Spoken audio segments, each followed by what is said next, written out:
বণিক সমিতির বার্ষিক সাধারণ নির্বাচনকে কেন্দ্র করে একই মঞ্চে বক্তৃতা দিয়েছেন আওয়ামী লীগ ও যুবদলের নেতারা।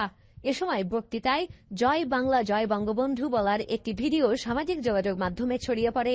এরপরই সর্বমহলে আলোচনা সমালোচনার ঝড় ওঠে। সোমবার বিকেলে খুলনা দৌলতপুর বাজারের লঞ্চঘাট সংলগ্ন ডিসপ্লে বোর্ডের সামনে এই ঘটনা ঘটে।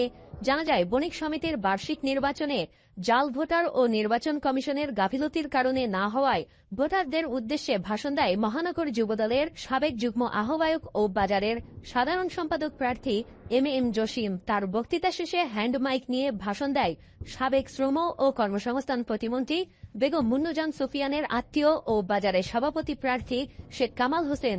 তিনি তার বক্তৃতার শেষে ভোটারদের উদ্দেশ্যে একই মঞ্চে জয় বাংলা জয় বঙ্গবন্ধু বলেন।